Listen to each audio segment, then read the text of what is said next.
자, 어느 수필에 있는 이야기입니다. 이제 저자가 이사를 하게 되었다고 합니다. 서울의 신설동에서 그리고 봉천동으로 이사를 하게 되었는데, 신설동 그 집안의 복이 자기를 따라오라고 그 신설동 집을 방마다 창호지를 다 찢어버리고 청소도 막 지저분하게 했어요.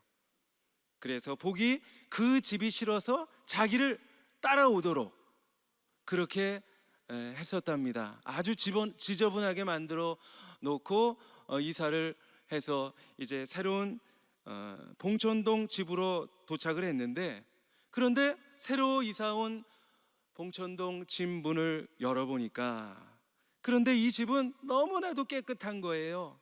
아주 반짝반짝 깨끗하게 청소가 되어 있고, 또 창호지도 하얗게 발라져 있는 모습을 보고 깜짝 놀랐어요. 아니, 이게 어떻게 된 일인가?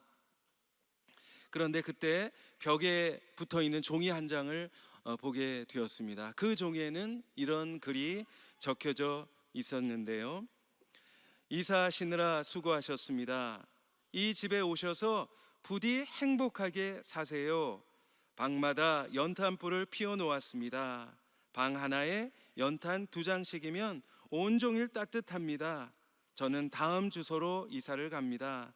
혹시 필요한 것이 있으면 연락을 주세요. 안녕히 계세요. 하면서 그 집에 살던 분이 새로 이사가는 집의 주소를 거기 적어 놓았습니다. 정말 너무나도 아름다운 이야기죠.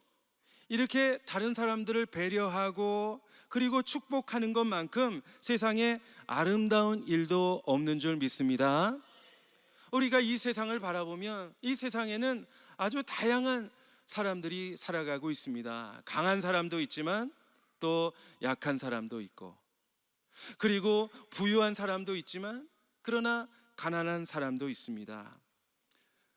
아주 머리가 좋은 사람이 있는가 하면 별로 머리가 좋지 않은 사람도 있고요. 그리고 몸이 건강한 사람이 있는가 하면 몸이 약하고 또 여러 가지 장애를 가지고 있는 그런 사람도 있는 것입니다. 이렇게 다양한 모습들을 바라보면서 이런 생각을 할 때가 있어요. 왜 하나님께서 이렇게 세상에 불균형을 허락하셨을까? 이왕이면 모두 다 똑같이 그렇게 만드셨으면 더 좋지 않았을까? 그런 생각을 할 때가 있는데, 그런데 하나님의 계획이 있습니다.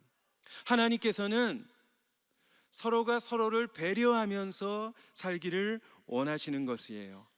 강한 사람은 약한 사람을 도와주고, 또 부자는 가난한 자들에게 베풀어주고, 또 건강한 사람은 약한 자들을 늘 배려하면서 이렇게 서로 돕고 배려하는 그런 세상을 하나님께서 원하시고 계신 줄 믿습니다.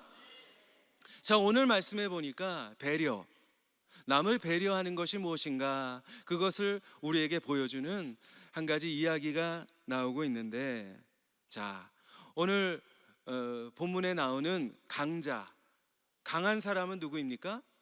바로 다윗 왕입니다. 다윗은 오랜 그 시련 끝에 드디어 이제 이스라엘의 왕이 되었습니다. 그리고 어디를 가든지 하나님께서 이기게 해주셨어요. 그야말로 아주 최고의 권력을 가지고 있는 그런 자리에 앉을 수가 있었습니다. 그야말로 국가적으로도 그리고 개인적으로도 정말 최고의 그 전성기를 구가하고 있었습니다. 정말 다윗은 뭐든지 할 수 있는 그런 상황이었어요.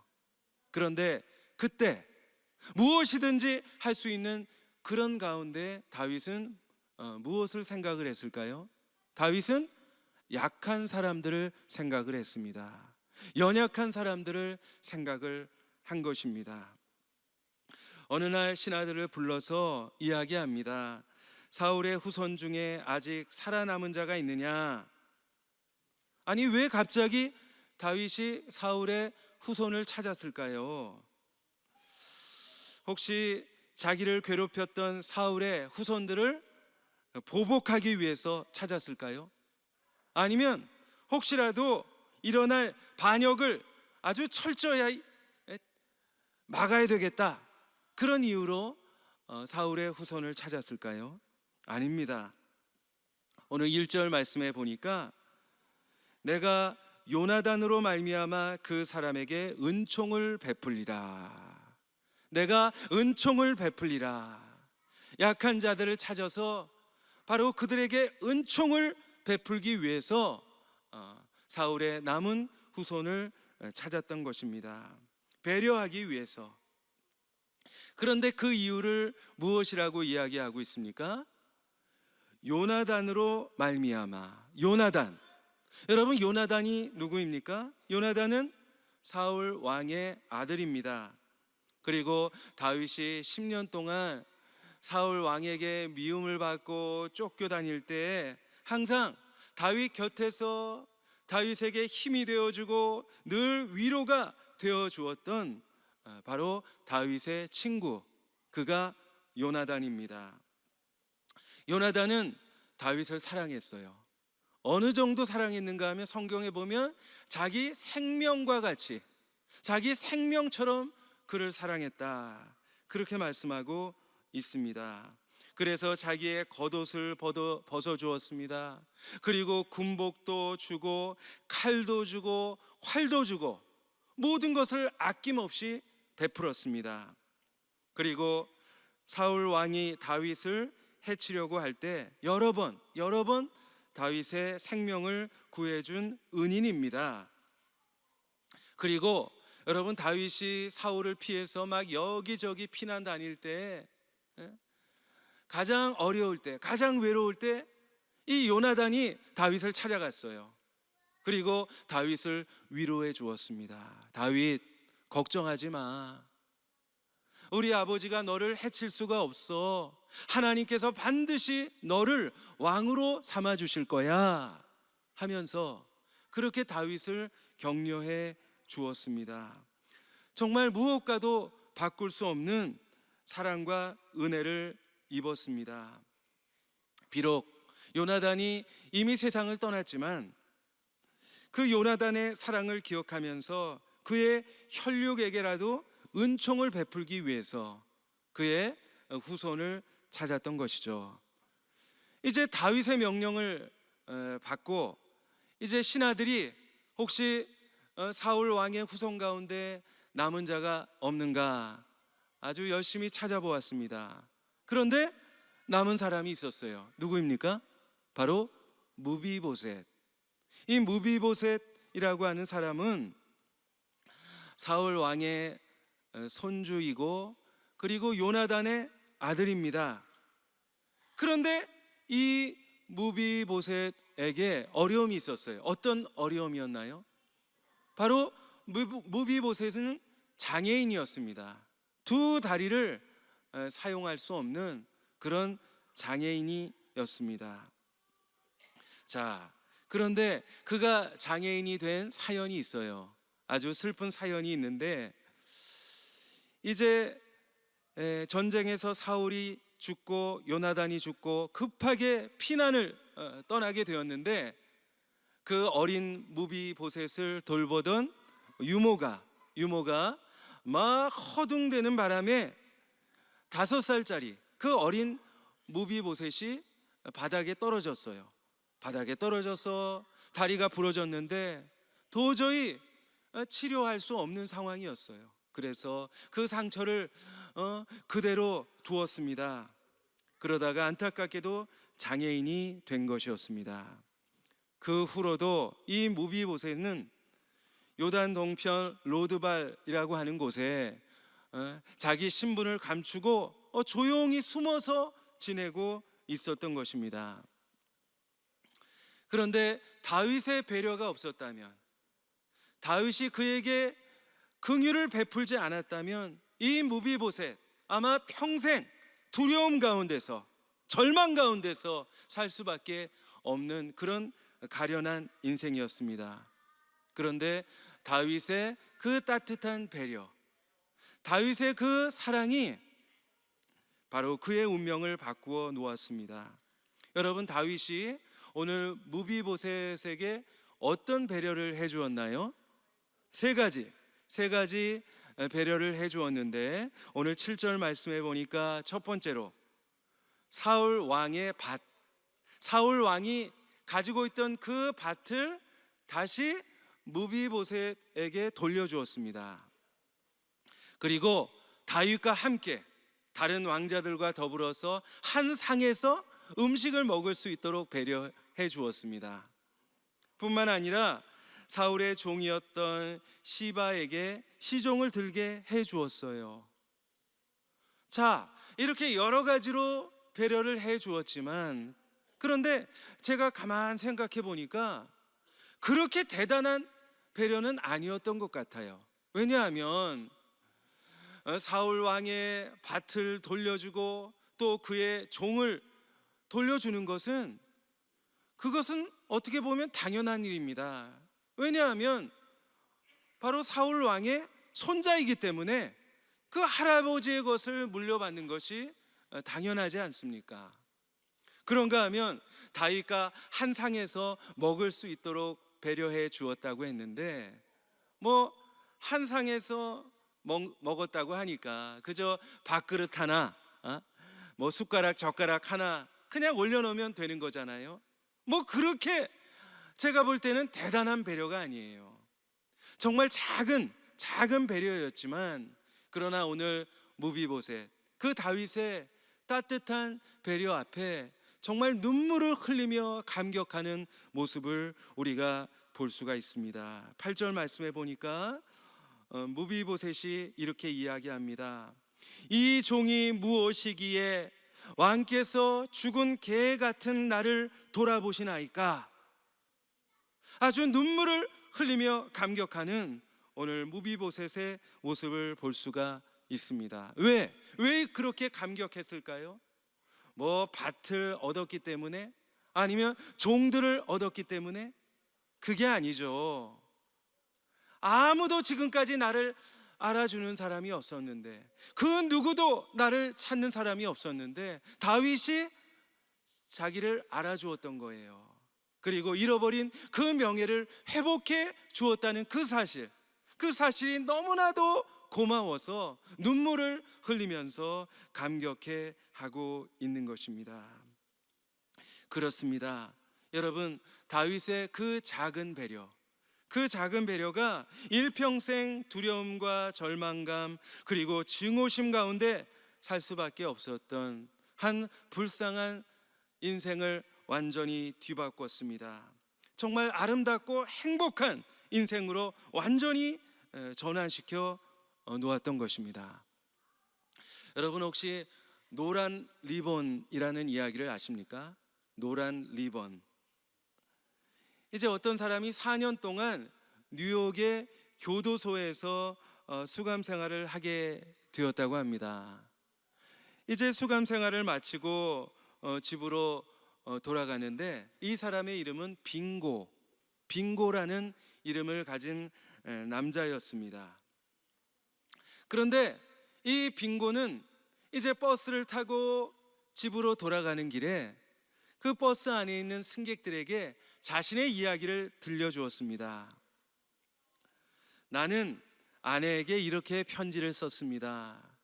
만약 당신이 나를 용서하고 나를 다시 받아들일 마음이 있으면 집 앞에 있는 참나무에 노란 리본을 달아주십시오.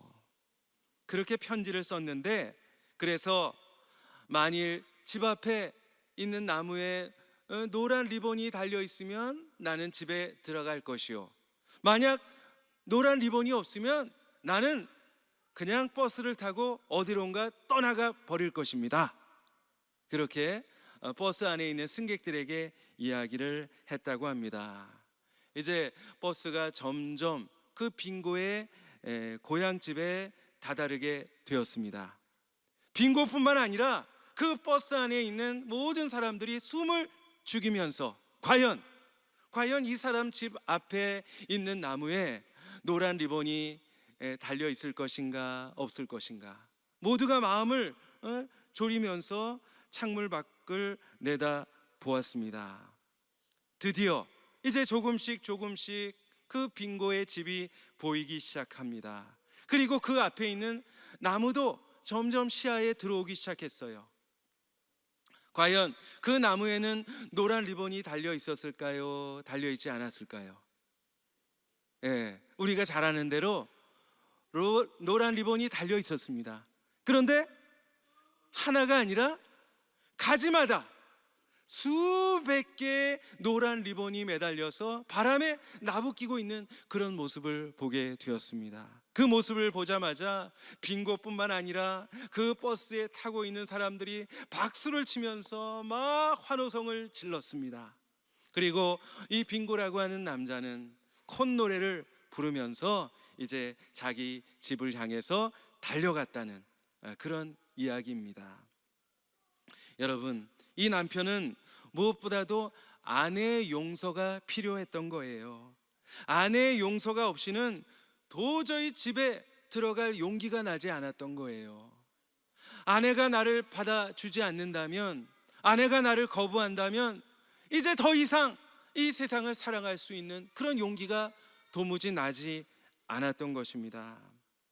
그런데 아내의 그 배려, 그 따뜻한 배려가 남편으로 하여금 다시 살아갈 수 있는 힘과 그리고 용기를 갖게 해 주었던 것입니다. 오늘 무비보셋, 이 무비보셋에게도 다윗의 배려가 필요했듯이 여러분, 우리 주변에는 우리의 따뜻한 관심과 그리고 친절, 우리의 배려가 필요한 분명히 누군가가 있을 것입니다. 아마 장애인들도 그 중에 하나일 것입니다. 그러므로 우리는 항상 마음속으로 생각해 보아야 하는 것입니다. 내가 관심을 가져주고, 내가 친절을 베풀어주고, 내가 배려해 주어야 될 사람이 누구인가? 나의 무비보셋, 과연 나의 무비보셋은 누구인가? 항상 우리가 찾아보아야 하는 것입니다. 혹시 여러분에게 남보다 강한 부분이 있습니까? 혹시 내가 남들보다 재물이 좀 많다거나, 아니면 남들보다 내가 좀 믿음이 좋다거나, 내가 좀 더 건강하다면 나보다 약한 사람들을 돌보라는 하나님의 뜻인 것입니다. 그러므로 여러분의 그 강점을 가지고 여러분보다 약하고 어려운 이웃들을 늘 돕고 배려하고, 그리고 그들을 섬기는 진정한 사랑의 성도들이 되시기를 주님의 이름으로 간절히 축원합니다.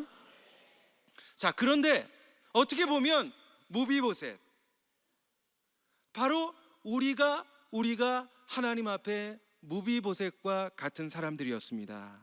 왜냐하면 우리도 죄 가운데 숨어 지낼 수밖에 없는 불행한 인생이었거든요. 아무런 가치가 없는 인생이었습니다. 그런데 하나님께서 우리를 불쌍히 여기시고 우리에게 구원의 은총을 베풀어 주신 줄 믿습니다. 바로 예수님을 통해서 잃어버린 하나님 나라의 기업을 되찾게 해주셨고, 그리고 이제 하나님의 자녀로서 주님과 함께 먹고 마시고 그리고 교제할 수 있는 영광스러운 특권을 허락해 주셨습니다.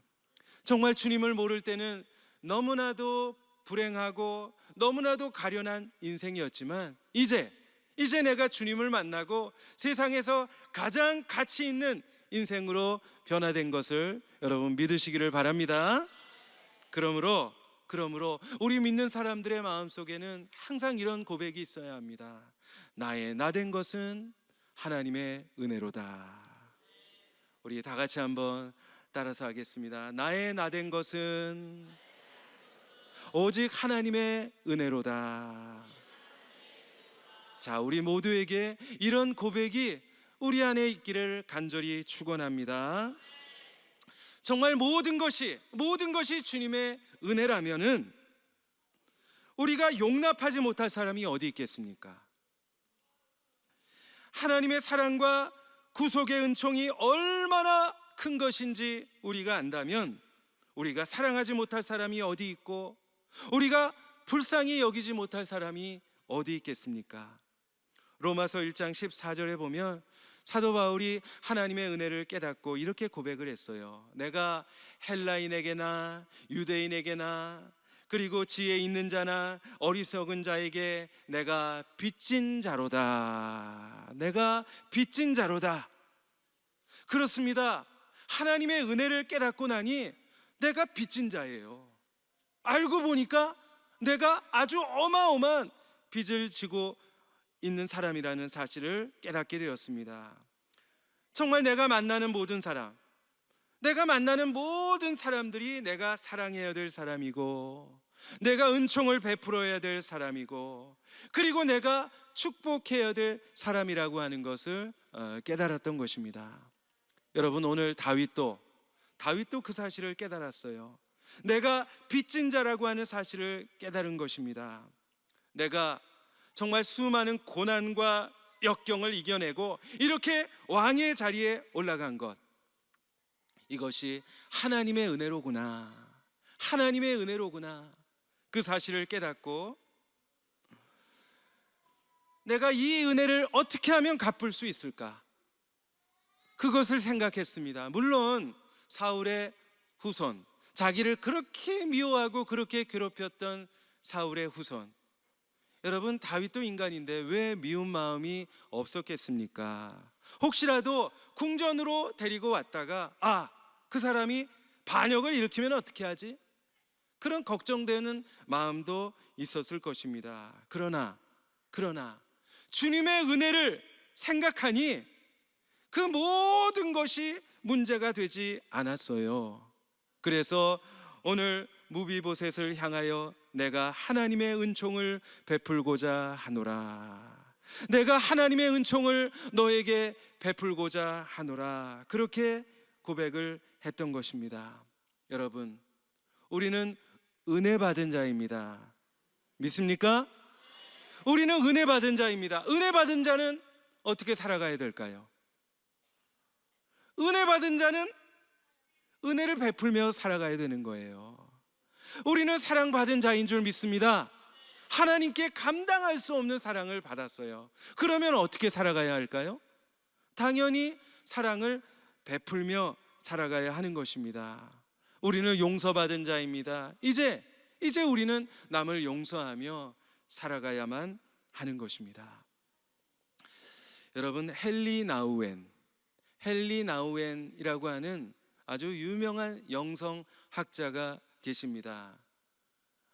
아마 그분이 지은 책을 읽어보신 분들이 많이 계실 텐데요, 정말 아주 훌륭한 그런 명절을 지었을 뿐만 아니라 하버드 대학, 예일 대학에서 교수로 재직하던 아주 그런 훌륭한 분이었습니다.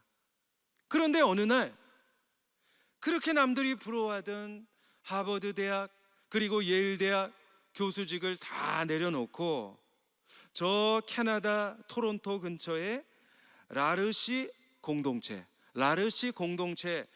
하는 곳에 들어갑니다. 그리고 그곳에서 장애인들과 함께 죽을 때까지 생활하다가 바로 그곳에서 일생을 마감했다고 하는 것입니다. 그분이 그곳에서 쓴 책이 있는데요, 아담이라고 하는 책입니다. 아담 아네트. 이 아담 아네트라고 하는 분은 이 헨리 나우엔이 그 라르시 공동체에서 만난 장애인이에요. 태어날 때부터 말도 못하고 제대로 걸을 수도 없고 그리고 자기 표현을 할 수 없는 아주 중증 장애인이었습니다. 이 장애인을 이 헨리 나우엔이 무려 14년 동안이나 돌보게 됩니다.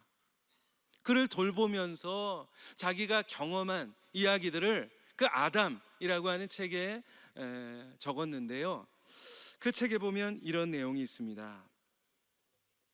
나는 처음에 아담을 돌보기 위해서 이곳에 왔지만, 그러나 오히려 아담이 나에게 더 많은 것을 가르쳐 주었습니다. 아담이 나에게 축복이 되었습니다. 나는 아담을 통해서 예수님을 발견했습니다. 아담의 연약한 부분을 통해서 연약한 모습으로 오신 예수님을 발견했고, 그의 투병 과정을 통해서 나는 예수님의 고난을 보았고, 그의 죽음을 통해서 나는 예수님의 죽음과 부활의 소망을 발견할 수 있었습니다. 아담은 아무것도 안 하고 그냥 있었을지 모르지만 아담은 나를 가르쳤습니다. 아담은 내 생애 최고의 스승이었고 안내자였습니다. 그리고 나의 소중한 친구였습니다. 그는 나에게 더 많은 것을 가르쳤고 더 많은 것을 깨우쳐 주었습니다. 나는 그를 돌보러 왔지만 그가 나를 변화시켰습니다. 그렇게 고백을 했다고 합니다. 여러분, 그렇습니다.